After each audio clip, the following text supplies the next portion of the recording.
England is about to blow. The country is facing economic misery, collapsing trust in institutions, and endless protests. One prominent scholar even believes the country is set to descend into civil war.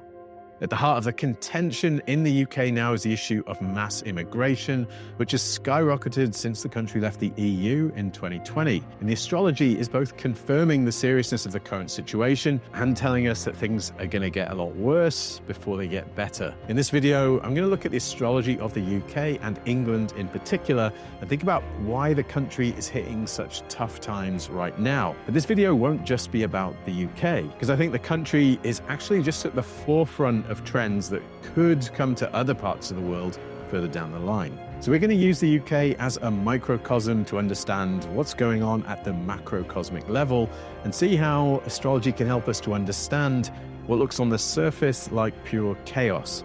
This is World Astrology Report. I'm your host, Dan Waits, and welcome to another journey into the past to understand the present and the future.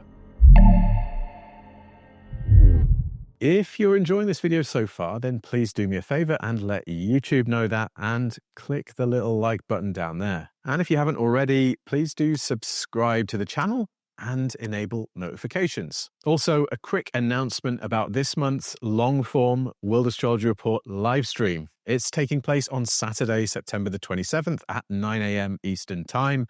It's called Cyclical History. Is it all just astrology? Over the years, many thinkers have posited that history and the rise and fall of civilizations are actually cyclical phenomena.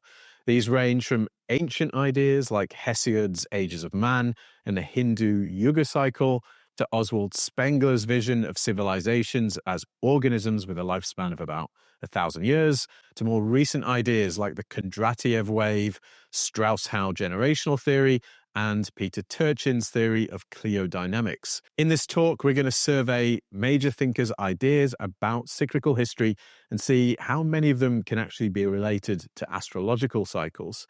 And then we're going to ask ourselves what this tells us about the nature of time and astrology itself.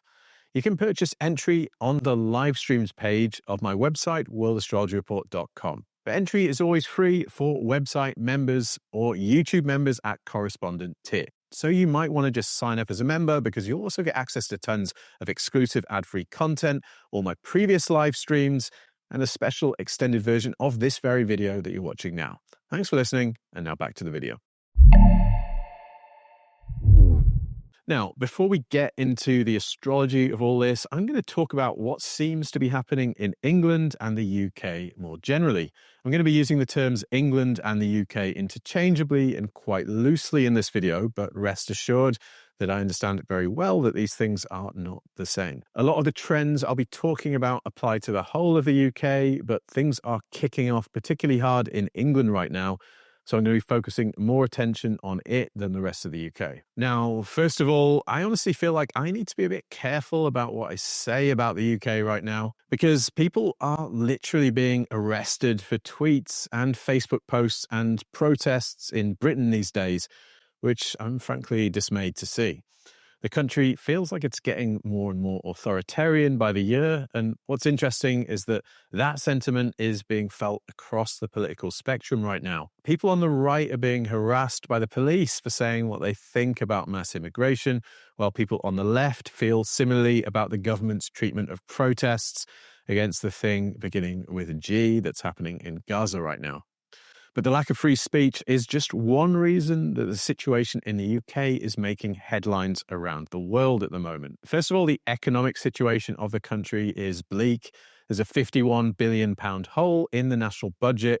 Inflation recently hit a 10-year high at 5.1%, and people are really feeling the pinch of high prices and a massive housing shortage. The country's finances have gotten so bad that people are starting to suggest that it might need a bailout from the International Monetary Fund, the IMF. Many people feel like the UK just isn't working anymore. And right now, at the heart of that is the issue of immigration. Immigration has skyrocketed since the UK left the EU, particularly from countries outside of Europe. And more people clearly believe that mass immigration is costing the country more than it's bringing it. And as with most things in Britain, there's a class aspect to this. The middle classes tend to be much more likely to benefit from immigration, and as such, they tend to be more likely to be in favor of it. Anti-immigration sentiment tends to come more from working class communities that are much more directly affected by mass immigration and whose communities are being asked to house new arrivals. Of course, the reality is that working class people are more likely to have to compete for jobs with immigrants and feel the downward pressure on wages that immigration brings. Incidentally, you can even see this tension in the zodiac. The sign of Pisces, which is associated with free movement and flow, with fluid boundaries and identities, with diversity and immigration in general, is opposed by Virgo. Virgo is an earth sign associated with work and with the working class in particular. So an activation of Pisces also activates Virgo in opposition. As Neptune moved through Pisces since 2011, we saw the UK government increasingly embrace a multicultural identity for Britain and slogans like diversity is our strength. And at the same time, we saw right-wing populism, the Brexit vote, and growing anti-migration sentiment. So generally speaking, there's a big divide opening up in the country, and this has been reflected at protests that are taking place at hotels housing asylum seekers, especially because there have been some cases of asylum seekers committing crimes, which have led people to feel like their communities are becoming less safe as a direct result of immigration. And anti-racism counter-protests are taking place in response and often at the same time. So the situation looks explosive right now. And just like in the US, there's a growing feeling that these two sides are becoming irreconcilable. And here I need to introduce the figure of David Betts, who is Professor of War Studies at King's College London.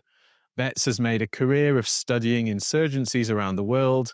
He's made a lot of media appearances in recent months because he believes that the UK is at strong risk of descending into civil war in the next 5 years. Of course, this wouldn't look like two armies lining up against each other, but more like a cycle of escalating violence that could resemble the Troubles of Northern Ireland. Betts sees a growing divide between conservative rural areas and liberal urban Britain, and an inability of political elites to pacify the populace over immigration, among other issues. Infrastructure in the UK is vulnerable, and Betts believes that attacks against it by dissidents are only a matter of time. The discontent looks likely to continue, especially as economic conditions further deteriorate. And the bad news is that the astrology is pointing to some rough times on the way for England. Just like human beings, countries resonate more with some zodiacal signs than with others. Traditional astrologers compiled lists of countries and their signs. So, for example, they'd say that Ireland is a Taurus country and Yemen is Pisces and so forth. But I think that, like people, countries actually resonate to more than one sign. Just as you can see which signs a person resonates most to in their natal chart, you can do that for countries, which also have charts, sometimes several of them. This is especially true in the case of old countries like England.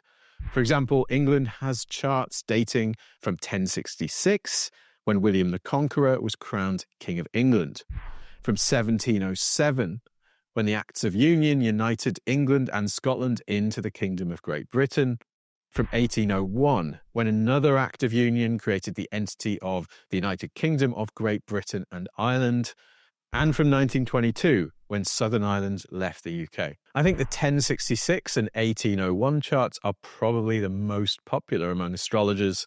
The 1066 chart speaks more to England, while the 1801 chart speaks to the UK as a whole. And here's the crazy thing. In the 1066 chart, the sun is at 9 Capricorn, while in the 1801 chart, it's at 10 Capricorn. So we have two charts separated by 750 years with almost exactly the same sun placement. I think this is because one of the signs that England resonates to is Capricorn. It keeps coming up in the UK's natal charts and in those of its rulers. Queen Elizabeth II had Capricorn rising, for example. Capricorn is associated with tradition, with climbing and building in the material world. And here I think we can consider how important class is to the English psyche. Capricorn is ruled by Saturn, the planet of structure. Class feels like a Capricornian phenomenon to me. So Capricorn is one of the signs that England resonates to, but the main sign for England, the sign you'll find in the traditional texts, is Aries. Aries is the first sign of the zodiac. It's ruled by Mars, the war planet, and it's essentially the sign of our emergence into the world and the discovery and experience of the self. Mars is associated with the color red. When you see it in the sky, it's literally reddish in color. And you see this reflected in the physical form and image of England. Think of some of the iconic symbols of the country, like the double-decker buses of London and red postboxes. Of course, red also appears on the flag in the form of the Cross of St. George. Aries is also associated with the head and with being ahead of the pack, with doing things first. And if we think about England, well, that makes a lot of sense because England has been at the forefront of many of the major trends of the past few centuries. It's one of the world's oldest parliamentary democracies. Its parliament dates to the 13th century. It was one of the first countries to submit its monarch to the rule of law with the signing of Magna Carta in 1215. It was at the forefront of the scientific revolution with the founding of the Royal Society in 1660. It pioneered the central banking model with the founding of the Bank of England in 1694. And so it pioneered financialized imperialism and the international corporation in the form of the East India Company. It was deeply complicit in slavery, but was also one of the first countries to abolish it. And of course, it was the first country in the world to industrialize.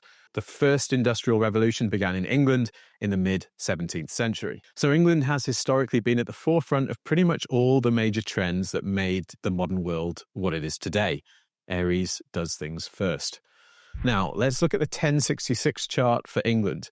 This chart is timed for 12 p.m. on December the 25th, 1066, when William the Conqueror was crowned King of England after his victory at the Battle of Hastings. And here we see something interesting, Aries rising. The rising sign represents the country as a whole, and we find it there in this chart from almost 1,000 years ago. Now, one point to note about this 1066 chart is that we don't actually know for sure that William was crowned at exactly 12 p.m. But the chart works, and in my opinion, that's what matters.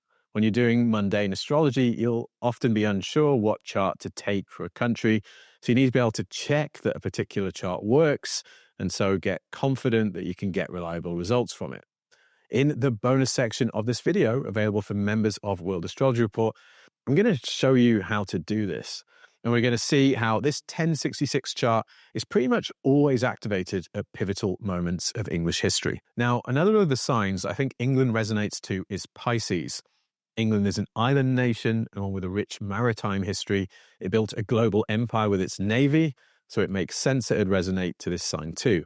Oh, and the English are known to be rather fond of booze, another Piscean tendency. Now, interestingly enough, both the signs of Aries and Pisces are being heavily activated right now because Saturn and Neptune are straddling the boundary between them.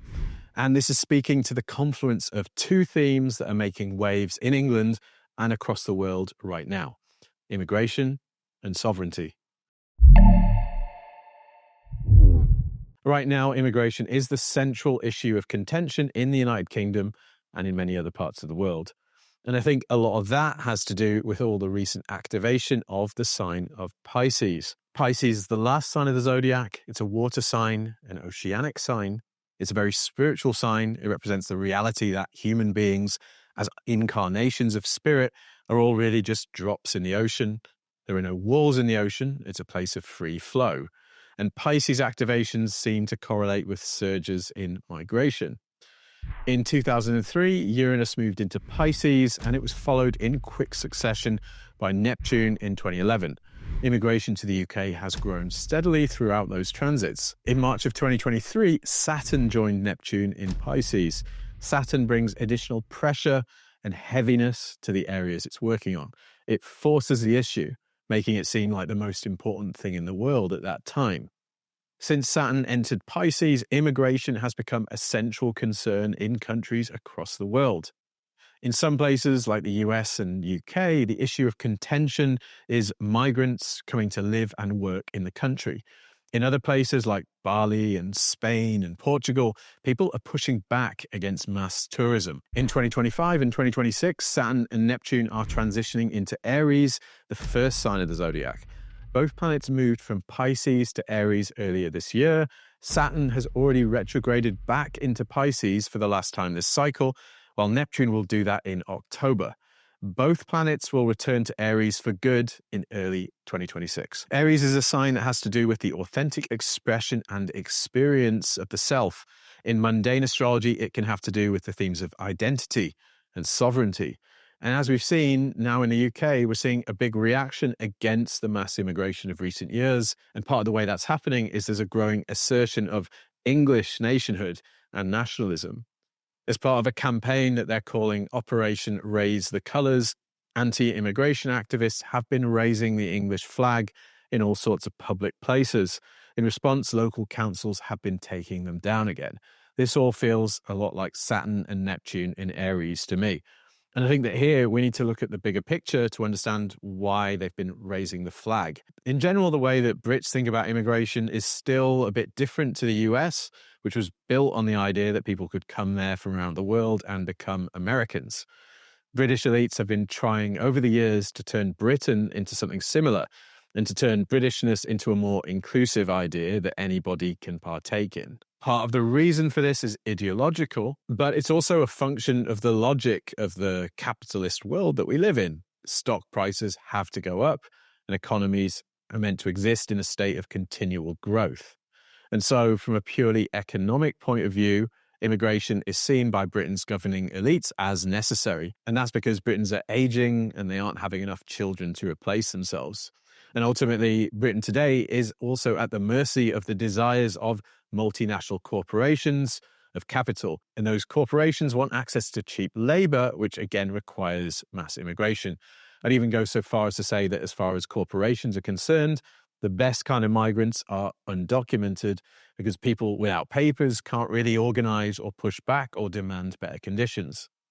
But there's more going on than that in the realm of narrative and ideology. Over recent decades, the UK has become a multicultural country, and the governing elites have been trying to find ways of redefining it in a more inclusive way that allows new migrants to feel part of the club. And so there have been efforts to rebrand England as a nation of migrants, which has been pretty controversial. Of course, everyone everywhere is ultimately descended from migrants, but there are degrees to how true that is. It's certainly true that migration levels now dwarf those in most of English history. And what's changed over recent decades is that there's been a large influx of migrants from very different parts of the world, and this has posed much greater challenges in terms of integration. And as part of this attempt to rebrand England, there have been efforts to actively de-emphasize or even dissolve the English or Anglo-Saxon identity. For example, 2 years ago, Cambridge University, one of the country's two oldest and most prestigious universities, announced that Anglo-Saxons were never a distinct ethnic group, and even that there were never coherent Scottish, Irish, or Welsh identities. Now, this is obviously in part an example of the Piscean tendency towards the dissolution of identity and boundaries. It was clearly a trend that we can associate with the Neptune in Pisces era. But I also wonder if this may just be another example of England being ahead of the curve.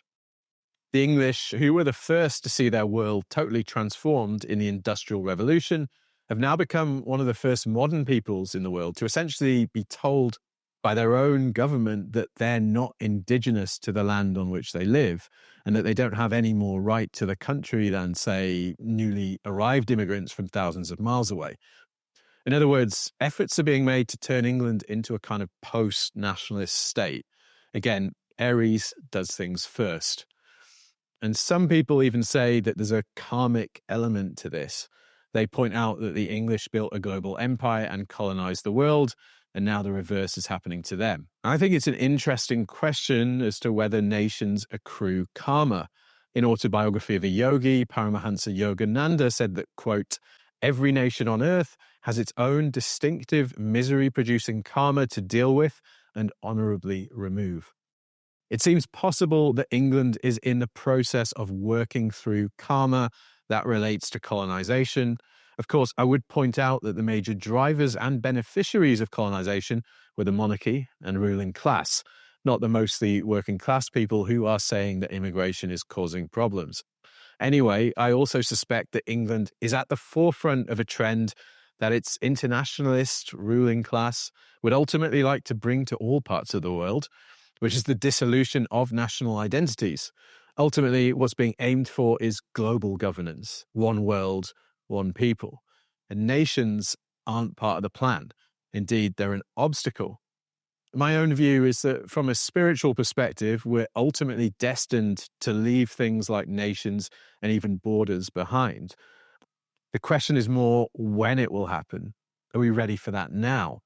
Frankly, I'm not sure that most people are there yet, but I think we're about to find out one way or another. Ultimately, what we're seeing in the UK and many other places is a clash of ideologies between globalism and nationalism, to put it in simple terms. And we're seeing a battle over the question of the degree to which borders should remain relevant in the 21st century world. This might subside after Saturn and Neptune leave Pisces for good in early 2026, but I'm not so sure, especially because of another big ongoing transit, Pluto in Aquarius. Pluto in Aquarius has historically signified rebellions against central authority. Aquarius is a sign of the margins and those who come from beyond the walls, and it opposes the sun's centralizing sign of Leo. And the last two Pluto-Aquarius transits had big implications for England. 2 Pluto cycles ago in the 1540s, Pluto in Aquarius saw English King Henry VIII break with Rome, the central authority of the time, and establish himself as head of the Church of England. So a new power center was established at the margins of Europe. 1 cycle ago in the late 18th century, Pluto in Aquarius saw the American Revolutionary War, with the country breaking from England and establishing a new power center at the margins of the British Empire. Archetypally, we can expect something similar to happen once again. We can expect rebellions against central authority that result in the establishment of new power centers on the margins. So we have to consider what the central authorities of the world are these days. The United States is clearly one such central authority, and is currently being challenged by an alliance of other states that want to see change to the world order. The BRICS group of countries from the global south, which is challenging the primacy of the dollar as global reserve currency, is clearly part of this battle. And so is the whole question of Gaza and whether Israel will be held to account for what it's done there. The global south rightly sees an incredible amount of hypocrisy in the way that the West has responded to that catastrophe. But another possible answer to the question of what the world's central authorities is these days is that it's actually the UN system and other internationalist or globalist organizations like the World Economic Forum. These institutions are pushing us towards global governance and the empowerment of international corporations and away from borders and the power of nation states. The anti-immigration protesters and flag raisers in England are essentially in rebellion against this system, among other things. I'm also minded of the astrologer Rosie Finn's research on Pluto outer bounds, which we discussed in this video. In recent weeks, Pluto has just gone out of bounds to the south of the equatorial plane for the first time since the late 18th century. These outer bounds south periods coincide with Pluto being in Aquarius, of course. And Pluto is going to head out of bounds every year between now and 2035. Rosie has found that Pluto out of bounds to the south coincides with rebellions and revolutions against power structures. When you're looking at patterns of this kind, you have to try to put aside your personal biases and politics and say to yourself, well, where is the revolution happening? Where are people protesting against central authority? With that in mind, what's happening in England right now looks like a rebellion and perhaps even a nascent revolution to me. It could also be that the revolution comes from the pro-Palestinian left, or perhaps it's more that both rise at the same time. Pluto in Aquarius seems to empower the extremes, which is why the hard right and the hard left are both rising right now. But perhaps the revolution is ultimately going to be much bigger than any of this. There are so many converging factors in play right now, from geopolitical conflict to the rise of AI to an ongoing spiritual awakening, that it may well be folly to try to boil the situation down to any one factor. Now, let's turn our focus back to England. Why is it all kicking off there right now? First of all, let's turn back to the 1066 chart for England. What we see is that the moon of the chart is at 29 degrees of Pisces, the last degree of the zodiac. This is exactly the territory of the zodiac that Saturn and Neptune are grinding over in 2025 and 2026. The moon in a chart signifies the people of the country. And right now, we're seeing the effect of these planets in the protests that are taking place and the general sense of gloom and disillusionment in the country. And another technique also points to trouble in England, the geodetic map. According to this technique, we take the world map and map the zodiac onto it by equating 0 degrees of longitude with 0 degrees of Aries. 30 degrees east becomes 0 degrees of Taurus, 30 degrees west becomes 0 degrees of Pisces, and so on. So we essentially divide the planet up into 12 zones, each one allocated to one of the 12 signs. Now, the Pisces zone meets the Aries zone at 0 degrees of longitude, which is the Greenwich or prime meridian, which runs through Greenwich in London. According to this technique, then, England is covered by both Pisces and Aries.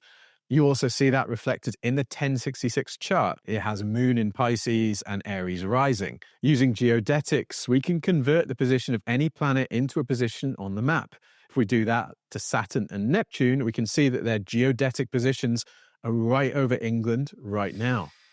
The epicenter of all the anti-migration protest action in the UK has been a place called Epping in the county of Essex, where asylum seekers are being housed in a hotel called the Bell Hotel. One of the reasons for the protests is that one of the hotel's residents assaulted a 14-year-old girl in the area. Here's the zodiacal position of Saturn at one of the recent protests at the hotel, and here's its equivalent geodetic position. It's almost exactly over Epping itself. So we can see that just the position of Saturn itself is signifying trouble in the UK around the theme of sovereignty. But there's another reason it's all kicking off right now, and that's the eclipses this month. As I said earlier, I think that England resonates to the signs of Aries, Capricorn, and Pisces, among others. Libra and Cancer are also relevant. In September, we've already seen a lunar eclipse in Pisces, which happened on September the 7th. On September the 21st, we'll see a solar eclipse in Virgo. Sometimes it can be hard to tease apart the effects of the two eclipses in a single eclipse season, especially when they're both hitting a particular chart. Lunar eclipses tend to have more to do with events that affect the people or the general conditions in a country. Solar eclipses usually have more to do with the leadership. On September the 7th, there was an eclipse in Pisces, and as I've said, Pisces is one of the signs that England resonates to. This is the second of 3 lunar eclipses that will be taking place in Pisces this time round in the nodal cycle. The first of these lunar eclipses took place on the 18th of September 2024. About 1.5 months before that, on July the 29th, a 17-year-old named Axel Ruda-Kubana killed 3 children in a stabbing attack at a Taylor Swift-themed yoga and dance workshop, and that led to mass protests and riots. The effects of eclipses can be felt in advance of the eclipse actually happening. For solar eclipses, that's about 3 months. For lunar eclipses, it's less, but I'm pretty much certain that that Pisces eclipse was in effect at the stabbing attack. And now, at the second of the 3 Pisces eclipses, we're seeing another major wave of strife and protests in the UK. In general, Pisces eclipses seem to signify events in island nations. There have been anti-migrant protests in Japan and riots against the political system in Indonesia in recent weeks. Now, here's the eclipse chart. And you might look at it and think that it looks nice because it's ruled by friendly Jupiter in Cancer, which is trining the eclipse itself. That's all well and good, but the problem is that Jupiter is making a close square with Mars. So this eclipse is going to carry a strong Jupiter-Mars signature. What does Jupiter-Mars feel like? Well, Mars is action, assertion, contention, and conflict. Jupiter in square puffs Mars up, brings a hubristic or crusading or excessive quality to Mars. And it can just blow things up and make them bigger. So this eclipse seems to signify big martial events, crusading, grandiosity, hubris, and people being riled up. But I think the solar eclipse this month is probably also playing into events in the UK because it's happening at the autumn equinox directly opposite the Saturn-Neptune conjunction, which is conjunct the moon of the UK 1066 chart. So even though the 2 eclipses of September are in different signs, they're both triggering the sign of Pisces and they're both affecting the UK.